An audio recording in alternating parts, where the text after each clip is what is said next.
I'm here with Calvary Day coach Jackie Hamilton. 4 games, and they've changed the schedule of the games. That game is Thursday at 7. If Beach wins, they will be playing the very next. Welcome to another edition of Holding Court. Welcome to the season finale edition of Holding Court. I'm Rich McGowan alongside Don Heath. And Don, where does the time go? It seems like just yesterday we're starting on this crazy thing. Yeah, well said. Don, let's talk about last week now. Okay. Groves got a big win over Savannah High. They're still undefeated. More of the same from the Rebels. Yes, the Rebels looked impressive. They blew a 21-point lead. It didn't look too good then, but they held on. Savannah High did a great job coming back in that game. Really cut it to within 2 with about 3 minutes to go, and looked like they were taking over the ball game, but Groves took it right back and made some plays at the end and pulled away by about 6 or 7. Pretty full house there at Savannah High? Big crowd. Yeah. And as always, it was a nice early start. If you're talking about the next day, it was a nice early start. We got started about 10 o'clock, about an hour and a half late there, and we were able to miss 2 deadlines that night, not just one. Hey. But a couple other games of note. Country Day got itself a nice win the other day against Claxton. Yeah, big win against Claxton for the Hornets. Claxton was undefeated in region play, and I don't think anybody thought that they were going to be beaten. On the girls' side, we've had a couple developments. Tuesday night, Bryan County got a big win over Savannah Christian. The Redskins all season have been doing well against the Portals and Claxtons and the lower tier teams in the sub-region, but this was their first win against one of the top 2 teams, Christian and Calvary. They lost to Calvary the night before, last Friday night, but they came back Tuesday and got a nice win over Savannah Christian. That should do wonders for their self-confidence heading into the region tournament next week. And in Region 3 5A, look out for Savannah High, the Blue Jackets. They've won 7 of 10 since the Christmas break. They've won 3 in a row, and they're 8-6 in the region. They've locked up the number 3 seed for the region tournament. April Tate's girls, they're pretty young. There's not a whole lot of. There's only, I think, 1 senior that sees significant playing time. They're rely on their guards who are quick. They can shoot. They can distribute the ball. Savannah High, they're building something over there, and I'll be very interested to see what they can manage in the region playoffs, and if maybe they can steal a game in the state playoffs. There's a lot of parity in that region. Absolutely. So there's no telling what's going to happen in there. Bradwell obviously is the top team. And yeah, Bradwell's going to win the tournament. I think that's. I feel comfortable in saying that. But the rest of it is Beach even isn't really guaranteed at number 2. No, absolutely not. Beach has been beaten. They lost to Groves in overtime. They've lost to Windsor Forest earlier this season. So Beach is not the mighty force that they have been in recent years. And if one of the other teams has a nice solid game, a game they're capable of, really anything can happen in that region tournament. All will be entertaining.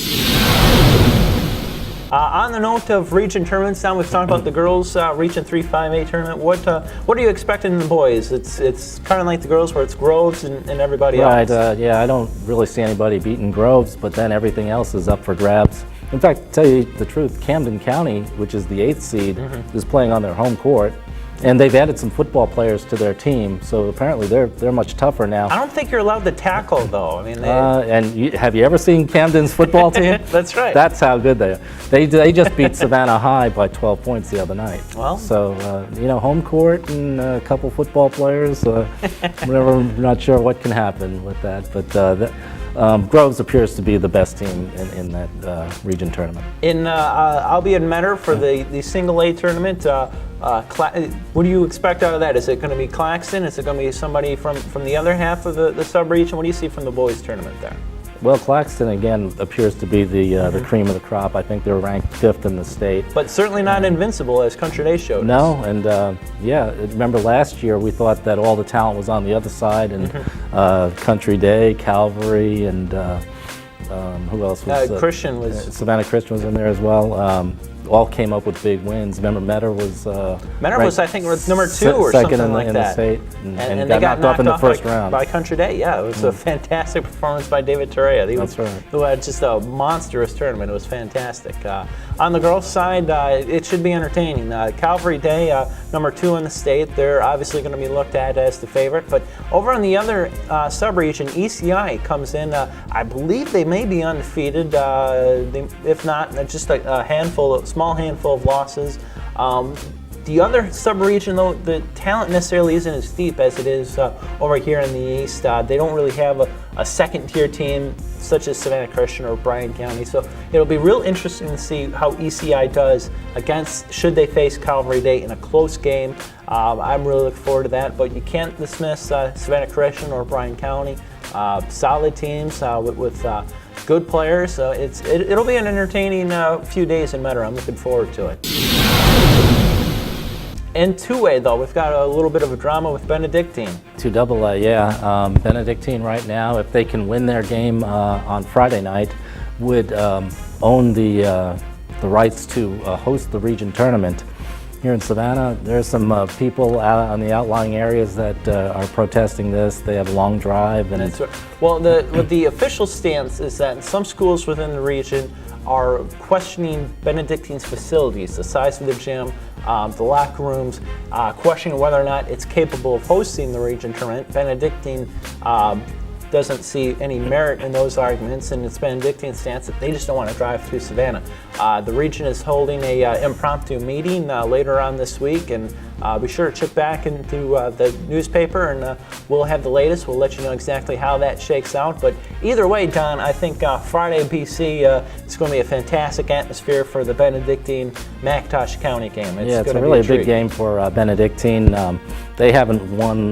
They've only won one basketball title of any note in 44 years. Wow, unbelievable! And they're going to state this year for the first time. Number 1 and number 2 in the region go to state for the first time in 33 years. Wow, so that's fantastic. And you know, at McIntosh County, they're going to be coming in a couple starters short. Knee injury, another kid who's been taken off the team for disciplinary reasons. So it looks like Benedictine's got a real good shot Friday night. Yes, I believe they do, and it'll be a big time atmosphere. Absolutely. They seat nearly 1,000 people, and I imagine it's going to be pretty full. Yeah, they're excited. They know that they can do something special at Benedictine.